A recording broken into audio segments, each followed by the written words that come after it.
Bonsoir mesdames et messieurs. Les téléspectateurs de RTI 1 l'ont réclamé, c'est chose faite. Vous avez votre magazine consacré à la santé et au bien-être. Notre santé pour célébrer la vie tous les mercredis à 21h15 avec des professionnels de la santé et d'éminents professeurs comme le professeur Didi Kouko Koulibaly Judith, cancérologue. Elle est la directrice du Centre national d'oncologie et de radiothérapie Alassane Ouattara, CNRAO. Bonsoir professeur. Bonsoir, merci d'avoir répondu à notre invitation pour parler de cancer du sein. Elle voulait être enseignante dans le public. Malheureusement, un tueur silencieux la mettait encore au lit. Le cancer du sein, sujet de ce soir, est le cancer le plus diagnostiqué chez les femmes à travers le monde, autant avant qu'après la ménopause. Je vous propose, chers téléspectateurs, de suivre cet élément de présentation de la pathologie. Je précise qu'après son accord pour témoigner, Marie-Espérance, pseudonyme attribué à la patiente, n'avait pas les ressources physiques pour parler au moment de l'enregistrement. Son fils s'est prêté à cet exercice avec notre reporter Astou Touré.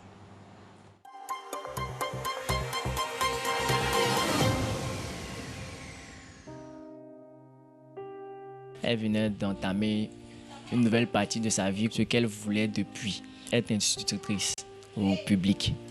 Elle le faisait au privé et maintenant elle a passé le concours de CAFOP. Et c'est dès qu'elle a réussi à son concours que la maladie est tombée sur elle.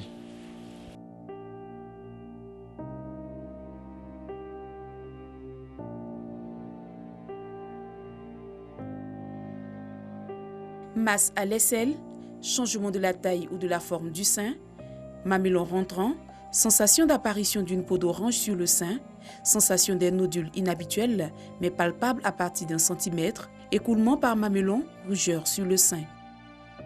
Voici quelques signes annonciateurs du cancer du sein. En Côte d'Ivoire, il touche 1/10 de la population féminine et constitue le premier cancer concernant cette cible. Au cours de sa vie, une femme sur 8 développera cette pathologie. Ça a commencé d'abord par une légère masse dans le sein. Et comme on ne connaissait pas très bien la maladie, donc on s'est rendu d'abord dans une clinique. Bon, elle a eu à voir un gynéco. Le gynéco qui lui a dit que c'était une kyste. Donc les médicaments, ça ne faisait pas d'effet. Donc c'est là qu'il lui a donné un examen, a fait une biopsie. C'est la biopsie qui a révélé qu'elle a 90% de chances que ce soit un cancer de sein. Non. Après ça, maintenant, il y a un scanner à faire, je pense. Le scanner qui a révélé maintenant que c'était véritablement un cancer de sein. En apprenant ça, d'abord, elle était bouleversée. Voilà, ça a joué sur son moral. Elle se tord de douleur à chaque fois. Elle ne dort même pas.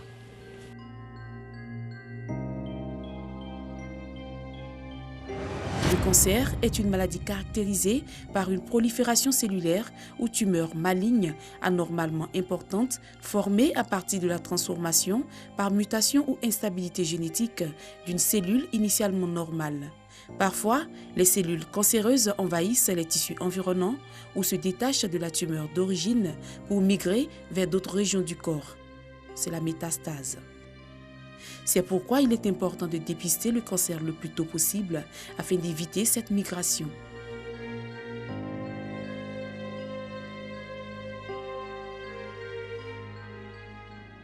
Il y avait des examens à faire entre les chimios.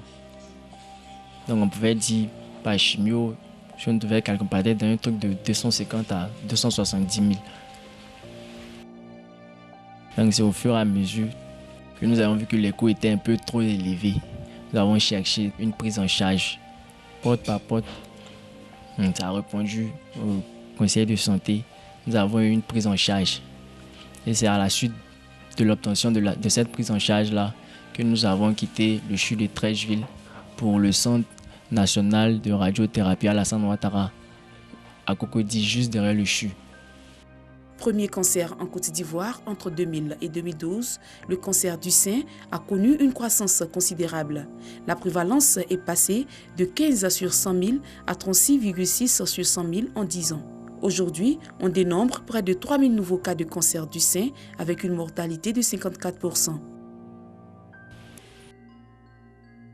Elle a déjà beaucoup souffert. Il y avait des personnes de bonne volonté, voulaient au moins apporter leur aide pour qu'au moins elle puisse retrouver la guérison pour poursuivre ce qu'elle a toujours désiré, sa profession d'enseigner. Pour que ça soit un passé de sa vie, là où elle aussi va s'asseoir un jour pour parler à d'autres malades, pour les aider à affronter aussi cette maladie-là et à guérir aussi.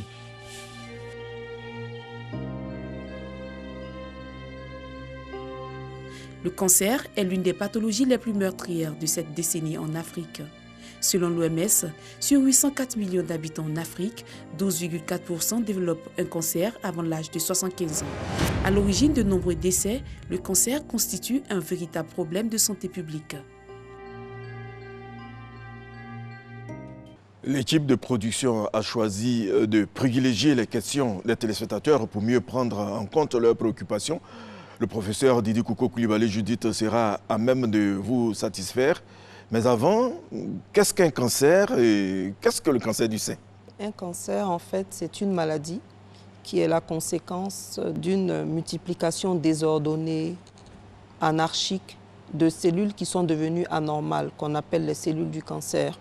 Dans le corps, il y a toujours des cellules qui se multiplient, c'est-à-dire qui donnent toujours 2 enfants pour remplacer les cellules qui vont mourir naturellement. Et il y a des modifications qui se font dans le corps et qui font qu'à un certain moment, il y a des cellules qui se multiplient trop vite, qui ne respectent plus les règles. Elles vont se superposer les unes sur les autres et puis elles vont entraîner plusieurs problèmes de santé. Donc le cancer, en fait, c'est cette maladie-là qui est liée à cette multiplication désordonnée des cellules qui, à la fin, vont entraîner justement cette boule. Mais je voudrais dire, attention, pas de panique, toute boule n'est pas un cancer. La cellule du cancer, en plus de se multiplier de manière désordonnée, a d'autres comportements. Et justement, quand rien n'est fait, cette boule-là qui est née quelque part va toucher les organes autour. Et lorsque rien n'est fait encore, elle va chercher à passer dans le sang pour aller à d'autres endroits du corps. Et c'est là qu'on dit le cancer s'est généralisé et les médecins disent qu'il y a eu des métastases. Et pour le sein, donc c'est cette maladie-là, mais qui naît dans le sein. On peut avoir un cancer au niveau de la langue, on peut avoir un cancer dans le foie, on peut avoir un cancer qui naît dans le poumon, on dit que c'est le cancer du poumon. Et donc le cancer du sein, c'est exactement cette maladie-là, mais qui a choisi de naître dans l'organe de la femme ou de l'homme, parce que ça peut arriver chez l'homme, qu'on appelle le sein. Alors le premier téléspectateur, Edgar Ngoran, il dit ceci: on avance comme cause des substances en granulés présentes dans certains soutiens-gorge. Est-ce vrai, vu qu'il y a des témoignages qui y sont relatifs? Quand il y a des substances qui sont responsables d'une maladie, il y a des preuves scientifiques à cela. Cette information n'a pas été prouvée scientifiquement. On fait le constat que quelqu'un qui a porté un soutien-gorge a eu un cancer, mais ça ne veut pas forcément dire que c'est le soutien-gorge qui est la cause du cancer. En médecine, il y a une différence entre faire un constat et attribuer un lien en fait entre deux éléments. À quel moment le cancer survient-il? Il n'y a pas de période bien précise. Il y a des facteurs de risque du cancer du sein et parmi eux, il y a l'âge. C'est-à-dire plus l'âge avance, plus on a un risque de faire un cancer. Mais on ne peut pas vous dire que le cancer survient à partir de 50 ans. Non, il y a des personnes qui sont moins âgées, qui font également un cancer du sein, mais le risque de faire un cancer du sein jeune est plus faible. Le risque est un peu plus élevé quand la personne est âgée. Mais quand vous entendez cette information, il ne faut pas paniquer. Une personne jeune qui a une boule dans le sein, ce n'est pas forcément un cancer. Une personne âgée qui a une boule dans le sein, ce n'est pas forcément un cancer. Mais il faut juste être très proche des personnes, faire des examens pour avoir la confirmation ou l'infirmation du diagnostic. Mais pourquoi tant de risques chez les personnes âgées? Y a-t-il une explication scientifique? Oui, il y a une explication scientifique. C'est parce que le cancer est lié à une perturbation des gènes. On entend souvent parler des gènes, des gènes. Les gènes, en fait, c'est l'élément qui est à l'intérieur de nous et qui oriente chaque organe, chaque partie du corps, pour dire les choses simplement. Et quand ces gènes-là sont perturbés par certaines choses, les cellules deviennent un peu folles. C'est-à-dire, elle peut se lever, quitter un sein, aller dans un poumon, et puis elle va vivre, alors que normalement, elle ne devrait pas vivre. Quand on prend de l'âge, il y a beaucoup de cellules perturbées. Elles peuvent passer entre les mailles du filet. Elles peuvent essayer de tromper les gendarmes de l'organisme. On peut également avoir le sein qui change de forme. Il grossit, il change de forme. Ça peut alerter également. La peau peut se transformer. Il y a également des écoulements anormaux. Vous savez, quelqu'un qui n'est pas en train d'allaiter et qui voit quelque chose qui coule par le bout du sein doit se poser des questions. Mais je répète, ce n'est pas forcément un cancer. Quand il y a quelque chose qui coule des deux seins, généralement en médecine, c'est un peu plus rassurant. Parce que quand c'est un cancer, ce n'est pas les deux seins forcément qui coulent en même temps. Quand c'est un seul sein, il faut faire attention. Mais il ne faut pas paniquer, ce n'est pas forcément un cancer, je le répète. L'objectif de cette émission, ce n'est pas de faire angoisser les personnes. Nous, on veut mais célébrer de donner... la vie de toutes les façons. Exactement, voilà. Exactement. Et donc, voilà. Sur le mamelon aussi, c'est-à-dire sur le bout du sein, il y a ce qu'on appelle l'eczéma. Souvent, c'est lié à une allergie. Quand on voit ça, on a tendance à banaliser. Sur toutes les parties du corps, ça peut être simple. Mais quand ça survient au bout du sein, ça peut cacher un cancer, donc il faut faire attention. Mais je voudrais alerter la population sur un élément, sur quelque chose qu'on entend souvent en consultation. Quand on demande aux dames, mais pourquoi depuis que ça a commencé, vous n'êtes pas venu à l'hôpital, elles nous répondent, ça faisait pas mal. Mais je dis que l'absence de douleur ne doit pas permettre à quelqu'un de dire, je reste à la maison, ça doit être quelque chose de banal. Il faut venir à l'hôpital pour faire les examens par les médecins. Et si ce n'est pas un cancer, on vous dira, ce n'est pas un cancer, voilà comment le traiter. Et si c'est un cancer, aujourd'hui, c'est une maladie qui se soigne bien, on vous dira comment le faire. Même l'ablation du sein n'est pas une obligation. La chimiothérapie non plus n'est pas une obligation. Quand c'est découvert tôt, je précise, au décours d'un dépistage. Et là, quand on découvre quelque chose, c'est découvert tellement petit que la guérison est possible dans 9 cas sur 10. Et on peut même traiter la personne en l'opérant, mais en n'étant pas obligé d'enlever le sein. Elseni Koulibaly, les hommes sont-ils concernés par le cancer du sein? Si oui, à quel taux? Oui, les hommes sont concernés par le cancer du sein. 1%. Sur 100 personnes qui ont un cancer du sein, on peut trouver un homme. Oui. Asta Kone, le cancer du sein est-il héréditaire? Sur 100 personnes qui ont un cancer du sein, vous avez 5 à 10 personnes qui peuvent avoir un cancer. En d'autres termes, seulement 5 à 10% des cancers du sein sont héréditaires. Je vais expliquer pourquoi. Quand on parle d'un cancer, d'une maladie héréditaire, notamment un cancer, ça veut dire que le gène anormal du cancer a été directement transmis à la naissance des parents à l'enfant. Il arrive des familles où on retrouve plusieurs personnes qui ont un cancer du sein, mais ce n'est pas obligatoirement héréditaire. Donc, il arrive des familles où on est exposé aux mêmes situations. Donc, à la fin, on a plusieurs personnes qui peuvent avoir ce gène-là transformé et donc faire le cancer sans que ce soit héréditaire. Voilà. Roger Patrick, peut-on savoir le nombre de personnes souffrant de cette pathologie en Côte d'Ivoire? Ce que je peux dire, c'est que en 2018, on a noté 2659 nouveaux cas. Tout est disponible. Pour que ces personnes soient traitées et bien traitées en Côte d'Ivoire. Le rôle de l'État psychologique dans l'apparition du cancer est controversé. Certains traits de personnalité ont été associés lors d'études à un risque accru de cancer. D'autres études sont cependant venues contredire cette hypothèse. Quel est votre avis? Il n'y a pas de lien de cause à effet entre l'état psychologique, je vais mettre les pieds dans le plat, le stress, et la survenue d'un cancer. Déjà parce qu'il n'y a pas de cause au cancer. Déjà pour ça, il y a des facteurs de risque. Et le stress, en fait, il n'intervient pas directement dans la modification du gène. Donc, quand on est beaucoup stressé, que l'immunité baisse, c'est-à-dire notre défense personnelle s'affaiblit, ces cellules qui voulaient passer là peuvent passer entre les mailles du filet et donc permettre à la cellule du cancer de se développer.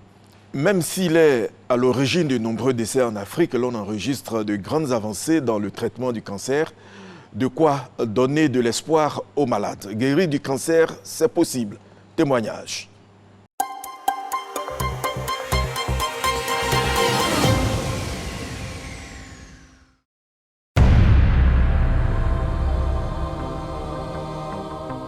J'ai eu le cancer depuis 2010 J'étais bouleversée quand on m'annonçait que j'avais cette maladie. En réalité, je n'avais pas une grande notion sur cette maladie. Le médecin m'a dit que je devais commencer par une chimio. J'ai fait 6 séances de chimio. Après, je suis passée à l'opération. J'ai fait 3 séances. Et je devais passer maintenant à la séance de radiothérapie. Mais entre-temps, la radiothérapie n'était pas encore installée en Côte d'Ivoire. Donc, je devais partir en Tunisie pour pouvoir faire mes séances de radiothérapie. Mais à défaut de moyens, parce que la facture était vraiment énorme, je n'ai pas pu le temps de chercher les fonds. La période est passée et je n'ai pas pu faire la radiothérapie. Mais jusqu'à ce jour, tout va bien. Je compte 8 bonnes années de surveillance. Je me porte très bien. Par la grâce de Dieu, j'ai même eu mon bébé qui va avoir 3 ans.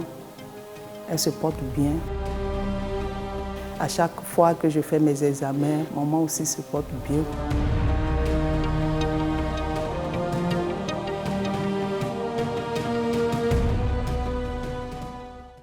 Professeur, peut-on guérir du cancer en Côte d'Ivoire? Je voudrais vous regarder droit dans les yeux et dire que oui, on peut guérir du cancer en Côte d'Ivoire. Au Centre national d'oncologie médicale et de radiothérapie Alassane Ouattara, les coûts ont été étudiés pour justement permettre à toute personne qui est face à un cancer, notamment un cancer du sein, de pouvoir se traiter quand la situation s'impose à elle. L'État de Côte d'Ivoire, dans sa politique sociale, est resté à l'écoute des personnes qui étaient dans le besoin. Plus de 100 personnes ont été aidées dans notre centre, ont eu des prises en charge. Vous avez même entendu dans le témoignage. Combien de catégories de traitement du cancer du sein? Vous savez, quand on doit traiter un cancer, c'est une stratégie de traitement qui permet de régler la situation de la maladie là où elle est. Là où elle est née, et puis éviter qu'elle aille ailleurs. Donc pour répondre à ça, il y a une catégorie de traitement qui s'occupe de régler le problème du cancer sur place. Donc c'est la chirurgie qui permet d'enlever la maladie, et c'est la radiothérapie qui va permettre de tuer les cellules après la chirurgie, les cellules qui sont en nombre tel qu'on ne peut pas les voir à un examen, mais on sait qu'elles sont là. Donc la chirurgie et la radiothérapie règlent le problème sur place. Et il y a une autre catégorie de traitement qui passe par le sang pour aller chercher à traquer les cellules qui veulent passer par le sang pour aller ailleurs ou qui l'ont déjà fait. C'est dedans qu'on retrouve la chimiothérapie, les traitements par hormones et puis des nouveaux traitements qu'on appelle dans notre jargon les thérapies ciblées. Mais c'est des traitements qui ont révolutionné le pronostic des cancers, c'est des traitements qui ont permis d'augmenter les taux de guérison.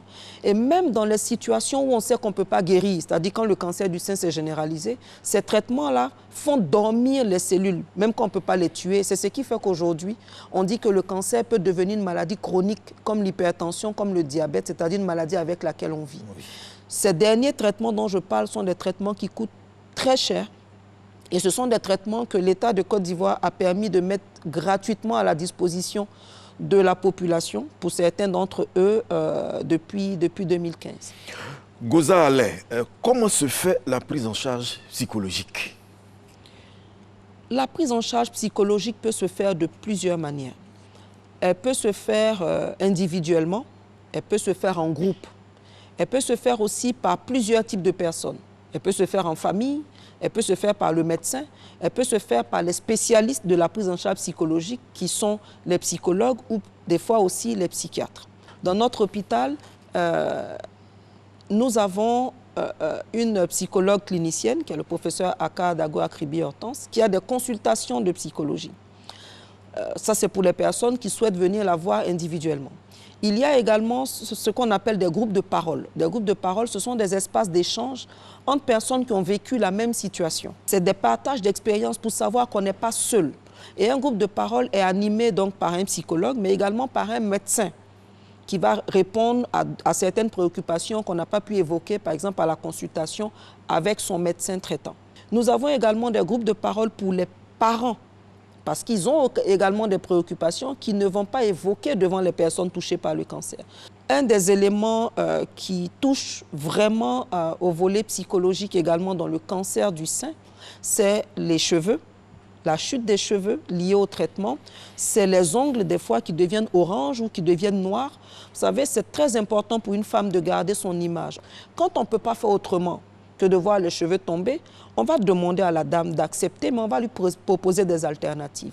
Autre élément du soutien psychologique, c'est nos activités sportives. Nous faisons de la gymnastique, nous faisons également de la natation, non seulement pour régler le problème psychologique, mais également parce qu'il a été démontré scientifiquement que faire régulièrement du sport, ça aide à réduire les effets secondaires de la chimiothérapie et ça aide à réduire le risque de récidive, donc de reprise de la maladie quand on a fini son traitement. La question de Wodje Eliane, souffrir du cancer de sein est-il forcément lié à notre mode de vie?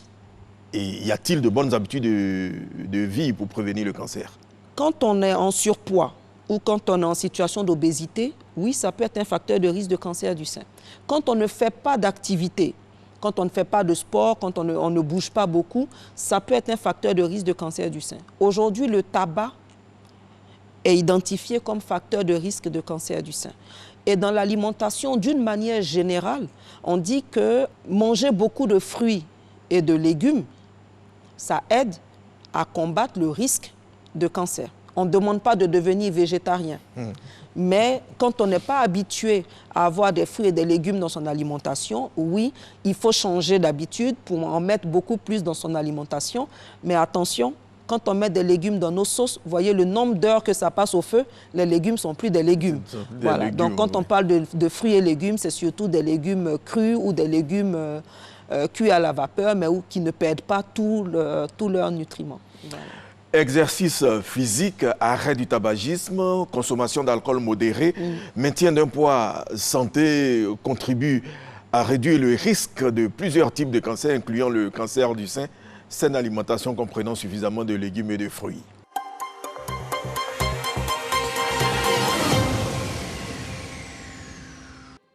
Originaire du Proche-Orient où l'on le trouvait à l'état sauvage, le radis a beaucoup voyagé. Il est arrivé en Europe en passant par les pays méditerranéens. De saveur piquante, cette plante potagère annuelle de croissance rapide s'est très vite répandue de nos jours. Le radis existe sous plusieurs variétés avec des formes et des couleurs différentes. On distingue plusieurs catégories de radis. Les radis de printemps, les radis d'été et d'automne, les radis d'hiver, longs et volumineux. Peu calorique, mais riche en eau et en vitamine C, croquant à souhait, frais, savoureux, le radis est conseillé dans la prévention contre le cancer. Le radis est un légume tuberculeux. Le radis est un aliment pour rincer tout ce qui est organes, glandes. Et la plus grosse glande, c'est le foie.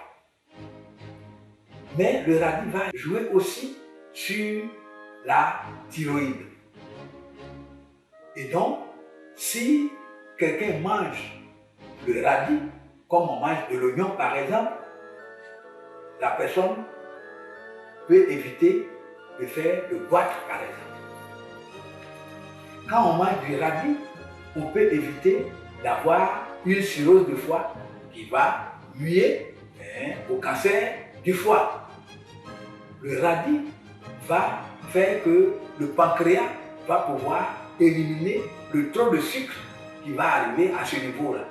Et donc, le radis va aider le corps à ne pas faire de diabète, par exemple. Et donc, le radis est un tubercule qui va purifier le sang, de telle sorte que les grandes maladies qui attaquent le foie, qui attaquent le pancréas, qui attaquent la rate, peuvent disparaître sans même qu'on ait à prendre un médicament. Le radis, en général, doit se consommer frais, en salade par exemple, ou alors tout simplement croquer, parce que c'est moins fort que l'ail. Le radis, on peut le croquer à tout moment sans produire de décès. On peut le manger frais, comme on peut mettre ça dans une sauce, mais une fois que c'est cuit, tous les oligo-éléments disparaissent, il vaut mieux que ce que nous mangeons soit utile à la santé.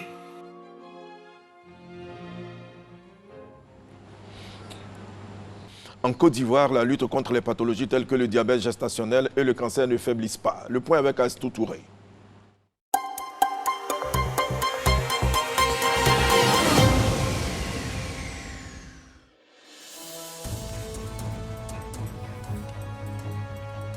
Selon l'Organisation mondiale de la santé, le diabète gestationnel est un trouble de tolérance au glucose conduisant à une hyperglycémie qui apparaît vers le deuxième trimestre de la grossesse. L'Association Obésité-Diabète de Côte d'Ivoire, AODCI, a organisé un atelier de renforcement des capacités des médecins gynécologues, diabétologues et sages-femmes. Objectif, réduire le taux de prévalence du diabète gestationnel en Côte d'Ivoire qui s'élève à 12%.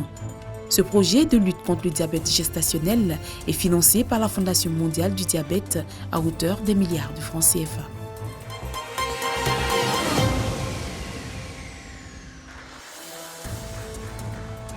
Le personnel du Centre national de radiothérapie Alassane Ouattara s'est réuni à Yamoussoukro pour un atelier de renforcement de capacité. Cette formation vise à améliorer les conditions du travail et d'apprentissage en vue d'une meilleure prise en charge des patients. Également au menu, une projection de film extrait de la série Le Bracelet Rouge, une série télévisée qui met en exergue le quotidien d'un service de cancérologie. Ça fait 8 mois que je dors. Comme un niveau 7 sur l'échelle de Glasgow. La journée de la femme, c'est le 8 mars prochain. C'est le lieu pour nous de vous rendre hommage. Je rappelle que le professeur Didi Koukou est la première femme professeure titulaire de cancérologie, Afrique subsaharienne francophone. Votre conclusion? Je voudrais dire à toutes les personnes qui souffrent du cancer du sein qu'elles ne sont pas seules. Toutes les dispositions, tout le plateau technique est disponible en Côte d'Ivoire pour pouvoir affronter le cancer du sein. Mais dire aussi merci à l'État de Côte d'Ivoire pour tout ce qui est mis en place aujourd'hui pour que le cancer du sein ne soit plus un drame, mais soit une maladie chronique. Je vous remercie. Nous serons heureux de vous recevoir encore ici. Il y a d'autres types de cancers, le cancer de la prostate notamment. Il y a de l'espoir pour principalement les patients qui vivent en Côte d'Ivoire. Notre Santé vous propose mercredi prochain la deuxième partie de ce numéro sur le cancer. Il vous présentera le CNRAO. Bonne suite de programme sur RTI 1.